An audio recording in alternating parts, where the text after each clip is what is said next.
I'm Scott Turbowski, and this is the 2015 Buick Lacrosse all-wheel drive. Hey! Was it quiet back there? Oh my God, this trunk and the ride quality in here, I can fit my portable toilet, my walker, my wheelchair, my luggage, my golf clubs, my tow hook.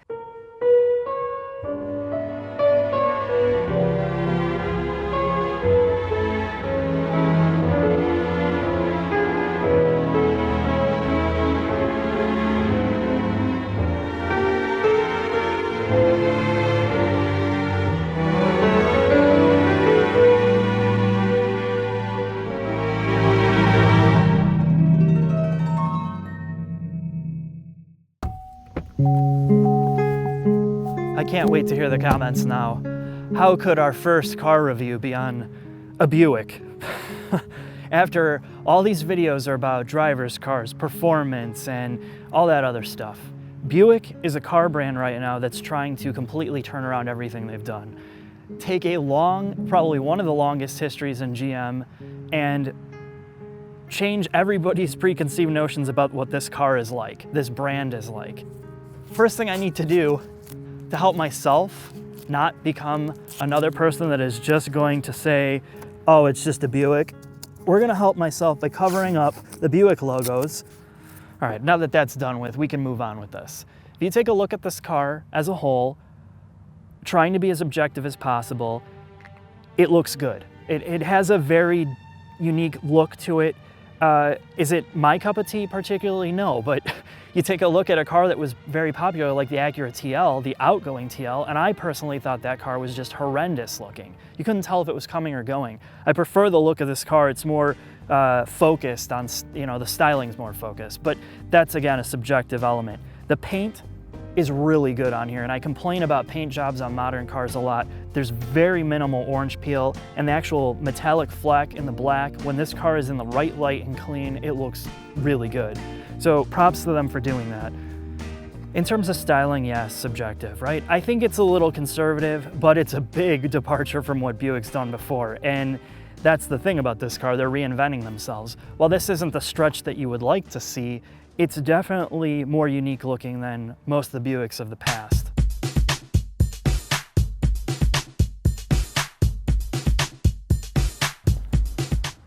You know, we've been under a lot of cars lately, and the one thing that you notice about the Buick is it does have electronic air dams here that close when you're at speed to improve fuel efficiency. But there is no under tray here that goes over this section of the car, which a lot more cars are using now, aren't they? Aluminum or plastic trays to improve airflow. But right here we have this flow that just goes over all the exhaust manifold, the differential, all that stuff. It's not until we get back here where they actually have some panels to smooth out airflow. So, well, we've looked at this car front and back now, and it doesn't appear to have anything that's like esoteric or weird or strange to work on. I mean, what do you think?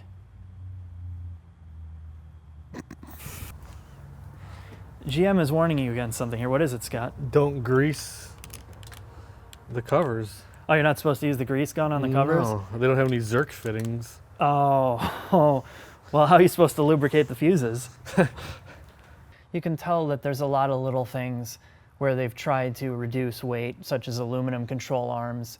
You can tell that they've used plastic sway bar end links, and that's mostly likely to save weight as well. So there's a lot of little weight saving things here that are nice.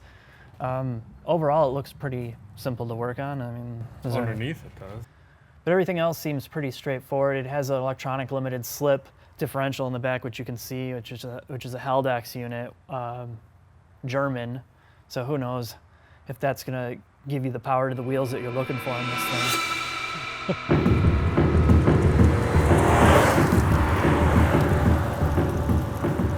All right, I'm not gonna lie, one of the biggest surprises about this car, especially since it's 4,100 pounds, is how well the chassis works. Let's take a look here through some of the twisties of our test loop to see how it just maneuvers.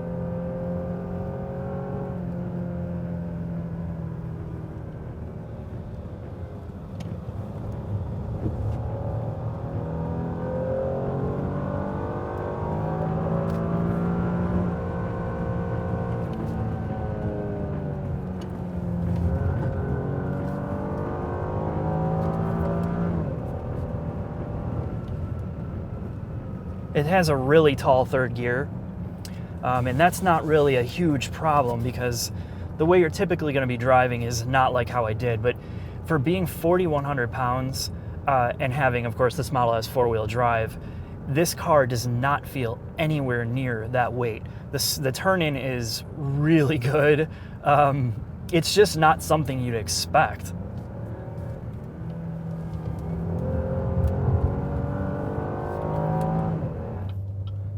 The other thing is the manual mode.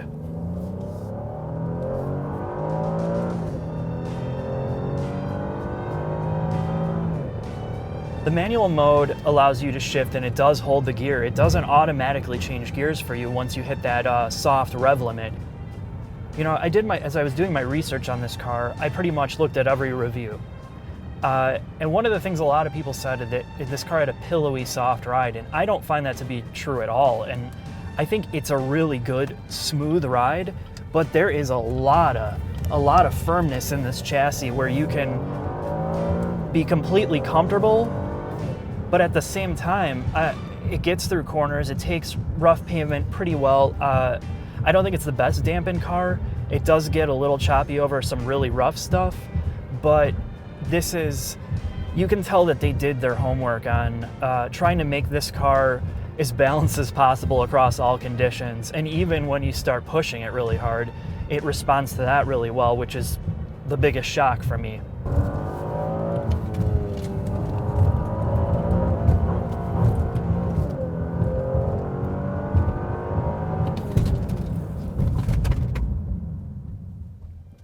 Brakes.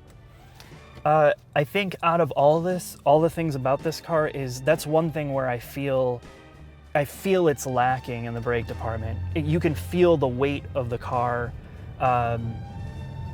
when you really get on it, and you can feel that last like 20 to 25 feet. It's just, you can feel it's plowing. You have the confidence of four-wheel drive in this car.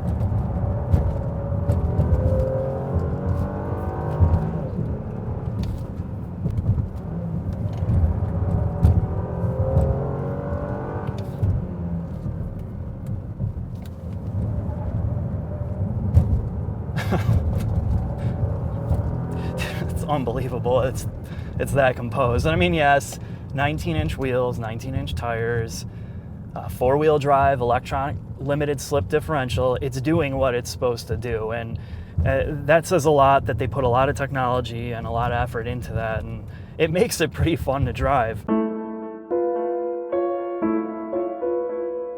This brand and this moniker has been around from the Stone Ages of GM, and they've captured a very specific market base. The Buicks of the past have been considered rolling beds on wheels, pure comfort machines, pure ride quality. You wouldn't associate it with any type of performance or handling levels. So how do you convince the mainstream consumer that Buick is a car that you would cross shop against Infiniti, Acura, Lexus, Mercedes? How do you convince those people with the money that this would be the better car, to cross over from their comfort zone and consider Buick over all those other brands? That is the most confusing part about this car.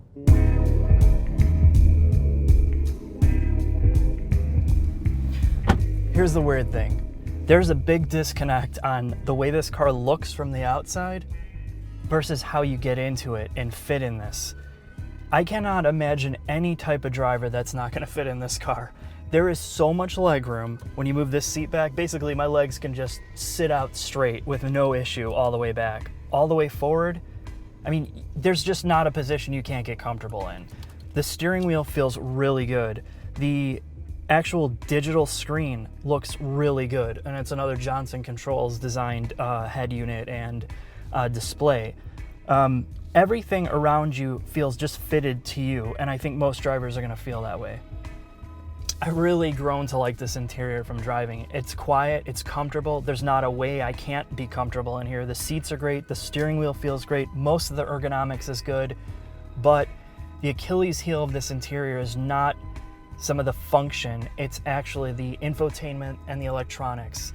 The safety features work, like the lane departure and parking sensors and the HUD, all of that work great. The HUD, amazing. GM's got that nailed, but it's so obtrusive, it's so in your face. From the seats vibrating when you get out of your lane, it vibrates left or right. There's so much stuff going on here that your average user, and I've had other people in this car, the first thing they say is, what is all this? How am I ever gonna figure out how to use that? And from working in a tech field, when you're dealing with the average mainstream user, if they don't immediately get connected with it, or it's not intuitive to use, they're gonna be completely turned off by it. And that's exactly what I feel like in this car. Is I am just inundated with this stuff that doesn't seem to be simple enough to get around. This entire center stack has been refreshed for this car. They made a lot of improvements by getting rid of plenty of buttons and just clutter that was there. But in doing so, they've also made some new mistakes. And unfortunately, getting in this car and driving it already, this capacitive touch buttons here, there's no tactile feedback. So if you're using this while you're driving, you actually have to look down, look at where you're putting your finger to touch the right button. Now, I've used a lot of infotainment systems. This system is another Johnson Controls designed screen and interface here, and this is what Buick and GM call the IntelliLink system. And on the surface, when you push home, well, like you can see there's a lot of lag in response. The touch sensitivity is not there, and you can just see getting back and forth.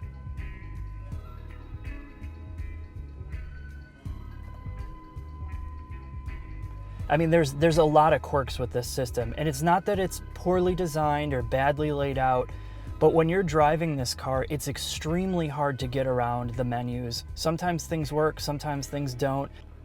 There are some excellent touches, like this armrest.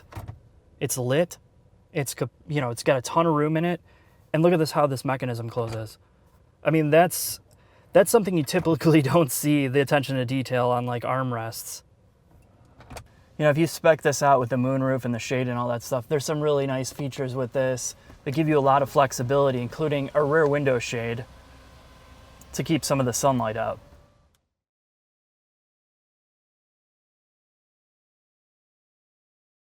So we're done with the Buick Lacrosse. We had it for a week. And I had a chance to talk with Katie Bjork from Buick's division, and she's the communications manager for the brand. Does she drive a Lacrosse? Actually, I don't know what she drives, honestly. I would ask her. I didn't ask her that question, and I should have. But I did ask her about demographics, who actually buys the Lacrosse. And I didn't really get a straight answer except to say that people that were a little bit more affluent, had more money. So I would assume that it's probably the older crowd that is buying the car. The second thing I asked her was, how do you take a brand like Buick, who's had basically the history of being an old person's car, just being a bed on wheels, how do you change that brand perspective or that perception? And what she says is it's a slow process. First, they're trying to work with dealerships to improve dealership sales knowledge. Second, they're trying to improve the overall quality of the cars from the ground up, so they're not just... Oh, I realized that right away. As soon as my butt hit that seat, amazing. So let's go over the pros and cons of the Buick Lacrosse. What did you like? The sunscreen in the back, I like to press it and make it go up and down. Yeah, that is a nice feature. That was fun. And when you put it in reverse, it goes down for you, but then doesn't go back up. Yeah, that was quite annoying. A little bug. Overall, the pros of the car was the way that it rode. The ride quality I thought was really good, especially when you got on it. All the four-wheel drive, the limited slip, all of that stuff worked. Torque transfer. The torque vectoring, all of that worked. When I talked to Katie, the other thing I said is you have to look at it from two ways. You look at it from the consumer perspective, who's actually going to buy this car, and then you look at the people that are behind the car, like the work that they're trying to put into it to make it better.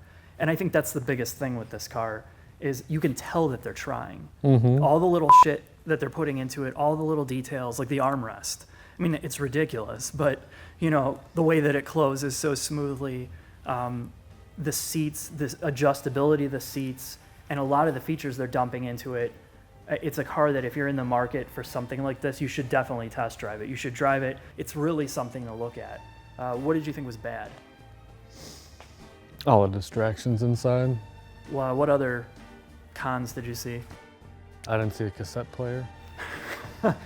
Yeah, and I think that's the biggest thing. Until they get the cassette player added in there, it's a no-go for me.